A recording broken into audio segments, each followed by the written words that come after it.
Assalamualaikum warahmatullahi wabarakatuh. Selamat pagi Bapak Ibu semuanya. Perkenalkan, nama saya Elin Soleha. Pada kesempatan kali ini saya akan memberikan sedikit materi tentang hipertensi. Sebelumnya terima kasih kepada Bapak Ibu yang telah menyempatkan hadir pada kesempatan kali ini.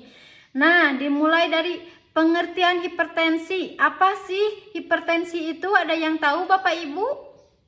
Nah, betul. Jadi, hipertensi adalah keadaan ketika tekanan darah sistolik lebih dari 120 dan tekanan diastoliknya lebih dari 80.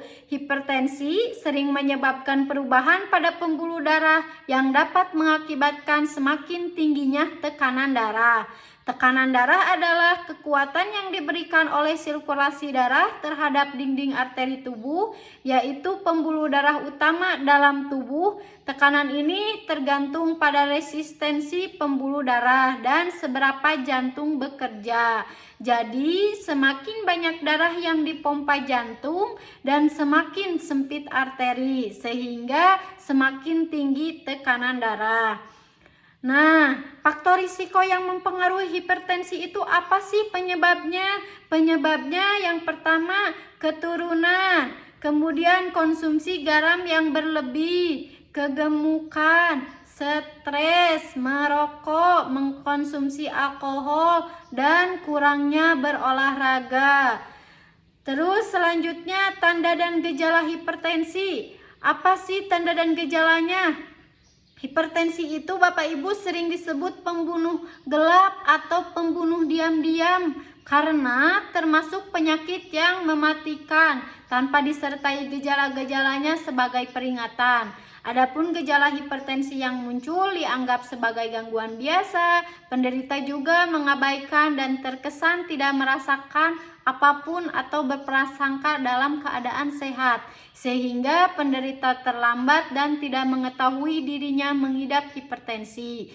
Gejala-gejala yang biasa dirasakan yaitu sakit kepala atau pusing, kemudian mimisan, terus jantung berdebar, terus sering buang air kecil di malam hari, sulit bernapas, mudah lelah, wajah memerah, telinga berdenging, vertigo, dan pandangan kabur.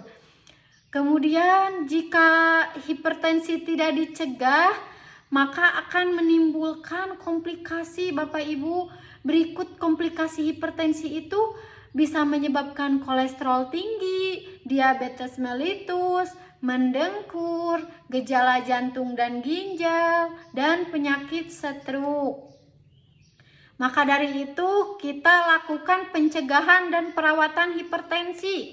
Bisa dengan yang pertama, pola makan yang sehat dan pertahankan gaya hidup sehat. Yang kedua, kurangi garam dan natrium serta pengendalian berat badan. Yang ketiga, fisik aktif, yaitu dengan olahraga teratur disesuaikan dengan kondisi tubuh. Yang selanjutnya, berhenti merokok. Yang kemudian belajar untuk rileks dan mengendalikan stres Bapak Ibu. Terus periksa tekanan darah secara rutin, terutama jika di usia sudah mencapai 40 tahun. Perhatikan keseimbangan gizi dengan cara perbanyak buah-buahan dan sayuran. Yang selanjutnya bisa dengan cara hindari makanan yang menyebabkan hipertensi. Makanan yang menyebabkan hipertensi itu bisa dari makanan yang banyak mengandung garam, makanan yang banyak mengandung kolesterol, makanan yang mengandung lemak jenuh, makanan yang banyak menimbulkan gas.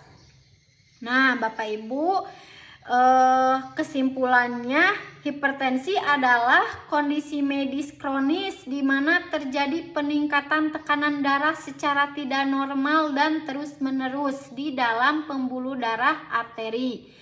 Dengan hasil pengukurannya mencapai angka sistoliknya lebih dari 140 dan diastoliknya lebih dari 90 mmHg. Maka dari itu, Bapak Ibu semuanya, mari kita kendalikan hipertensi itu dengan cara patuh. Patuh itu periksa kesehatan secara rutin dan ikuti anjuran dokter. A-nya atasi penyakit dengan pengobatan yang tepat. T-nya tetap diet dengan gizi seimbang. U-nya upayakan aktivitas fisik dan olahraga. H-nya hindari asap rokok, alkohol, dan zat kardiogenik lainnya. Begitu Bapak Ibu. Bapak Ibu, materi dari saya mungkin dicukupkan sekian. Semoga ilmu dari saya bermanfaat. Nanti saya ada kertas leaflet yang bisa Bapak Ibu baca kembali di rumah. Dan apabila ada pertanyaan bisa ditanyakan ke WhatsApp saya. Saya izin undur diri. Wassalamualaikum warahmatullahi wabarakatuh.